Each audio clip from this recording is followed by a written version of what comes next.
Hello दोस्तों, welcome to my channel. और आज हम आपके लाए हैं एंटी मार्कोनिकॉफ रूल। इस एंटी मार्कोनिकॉफ रूल को खरास इफेक्ट या परोक्साइड इफेक्ट भी कहते हैं। तो देखिए, एंटी मार्कोनिकॉफ रूल ये अपोजिट होता है मार्कोनिकॉफ रूल का, जैसा कि आप लोग सब जानते हो। अब इसको परोक्साइड इफेक्ट या खरास इफेक्ट क्यों बोलते हैं ये भी हम बताएंगे। इसका हमने बहुत डिटेल से और बहुत अच्छा इसका डेरिवेशन किया है, जिससे कि हिंदी मीडियम और इंग्लिश मीडियम दोनों बच्चों को समझ में आ जाएगा। तो चलिए शुरुआत करते हैं। देखो, जब भी कोई अनसिमेट्रिकल एल्कीन से हमारा मतलब है डबल बॉन्ड या ट्रिपल बॉन्ड।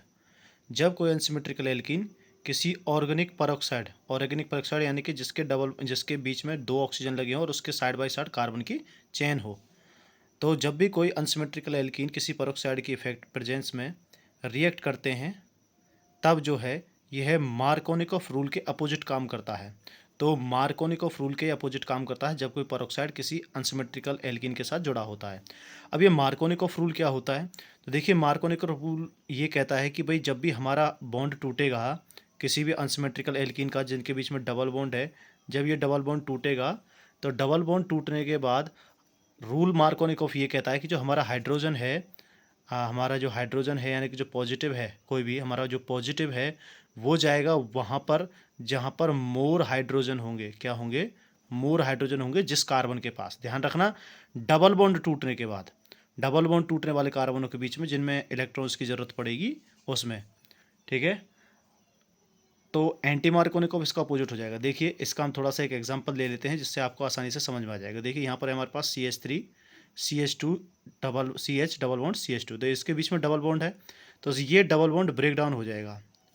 ये डबल बॉन्ड ब्रेक डाउन होते ही ये हमारा H पॉजिटिव और Br नेगेटिव जो है इस पर अटैक करेंगे। देखिए, किसकी प्रेजेंस में? एक पेरोक्साइड ले रखा है हमने यहाँ पे C6H5CO2 और O2 बाहर। ठीक है, तो होगा क्या भाई? जैसे ही मार्कोनिकॉफ रूल क्या कहता था भाई, जब ये बॉन्ड टूटेगा तो इसको भी एक इलेक्ट्रॉन की ज़रूरत पड़ेगी, इसको भी एक इलेक्ट्रॉन की ज़रूरत पड़ेगी। तो क्या होगा कि जो हमारी इलेक्ट्रॉन डेंसिटी थी वो इस पर चली जाती थी, मतलब ये वाला हमारा क्या हो जाता था? नेगेटिव हो जाता था। ये नेगेटिव हो जाता था और ये कार्बन हमारा पॉजिटिव हो जाता था। तो ये जो H था, मार्कोनिकॉफ रूल के हिसाब से ये H पॉजिटिव जो था वो किस पे जाएगा भाई? नेगेटिव पे, मतलब कि मोर हाइड्रोजन वाले पे। तो इस दोनों के बीच में मोर हाइड्रोजन किस पे? आप ऐसा भी समझ सकते हो कि इसमें से दोनों में से मोर हाइड्रोजन किस पे? इस CH2 पे मोर हाइड्रोजन लगे हुए हैं।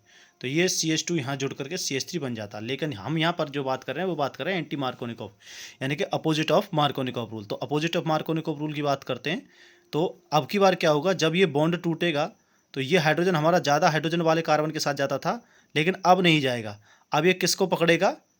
कम हाइड्रोजन वाले कार्बन को। तो कम हाइड्रोजन वाला कार्बन कौन सा है? ये वाला। तो ये हाइड्रोजन हमारा इससे जुड़ेगा कम हाइड्रोजन वाले से, और ये Br हमारा जुड़ेगा इस CH2 से। देखिए कैसे, और कंपाउंड बनेगा CH3 CH2 CH2 Br।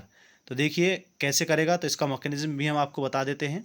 तो मैकेनिज्म क्या होगा? सबसे पहले होगा हमारा कार्बोकैटायन का फॉर्मेशन। कार्बोकैटायन का मतलब कि जो है ये डबल बॉन्ड टूटेगा। अब डबल बॉन्ड होते ही इनमें से इलेक्ट्रॉन शिफ्ट होंगे। देखिए, मार्कोनिकॉफ रूल में ये इलेक्ट्रॉन शिफ्ट होते थे इस वाले पर, इस वाले पे नेगेटिव आता था, सॉरी पॉजिटिव आता था। इस वाले पर शिफ्ट होते थे, यहाँ से ये इस पर शिफ्ट होते थे और इस पर पॉजिटिव आता था, इस पर नेगेटिव आता था। लेकिन अब की बार क्या हुआ है कि जो इलेक्ट्रॉन्स हैं हमारे वो किसकी तरफ शिफ्ट हुए? इस वाले कार्बन की तरफ शिफ्ट हुए, और इस वाले कार्बन पर शिफ्ट हुए तो इसने नेगेटिव चार्ज और इसके ऊपर पॉजिटिव चार्ज। अब आपको पता है सबसे पहले हमारा इलेक्ट्रोफिलिक एडिशन रिएक्शन होगी, यानी कि इलेक्ट्रोफाइल कौन है? हमारा H पॉजिटिव, और ये H पॉजिटिव किसको पकड़ेगा? नेगेटिव को। और क्या बनाएगा? ये बनाएगा हमारा CH3 CH2 और CH2, और इसके ऊपर प्लस चार्ज है क्योंकि अपने हमें अभी इसको कुछ दिया नहीं है, सिर्फ नेगेटिव वाले को दिया है। तो अब ये प्लस चार्ज किसको अट्रैक्ट करेगा? नेगेटिव को। नेगेटिव कौन है? हमारा Br नेगेटिव। और यहाँ पर होगा हमारा न्यूक्लियोफाइल एडिशन। तो ध्यान रखना, इसके फर्स्ट स्टेप में इलेक्ट्रोफाइल एडिशन होता है, सेकंड स्टेप में न्यूक्लियोफाइल एडिशन होती है, और हमारे पास कंपाउंड बन के आता है CH3 CH2 और Br। ठीक है, तो ये हमारा एंटी मार्कोनिकॉफ रूल था। जब भी कोई अनसिमेट्रिकल एल्कीन किसी ऑर्गेनिक पेरोक्साइड ROR की प्रेजेंस में रिएक्ट करती है, तब यह मार्कोनिक रूल के अपोजिट काम करती है। ठीक है, अब देखिए, जो ऑर्गेनिक पेरोक्साइड है उसकी हम कुछ प्रॉपर्टीज़ आपको बता देते हैं, कई बार प्रॉपर्टीज़ पूछ लेता है। तो ऑर्गेनिक पेरोक्साइड की सबसे बड़ी प्रॉपर्टी ये है कि ये थर्मली अनस्टेबल होती है। ठीक है, थर्मली अनस्टेबल होती है, और ये बहुत जल्दी आग पकड़ लेती है, और ये साथ के साथ एक्सप्लोजिव भी होती है। ठीक है, तो ये हमारा एंटी मार्कोनिकॉफ रूल खरास इफेक्ट या पेरोक्साइड इफेक्ट था। अगर आपको वीडियो अच्छी लगी है तो वीडियो को लाइक करें, चैनल को सब्सक्राइब करें, और हमारे हौसले को बढ़ाएं, जिससे कि हम आगे भी ऐसी वीडियो ला करके आपको देते रहें। Thank you.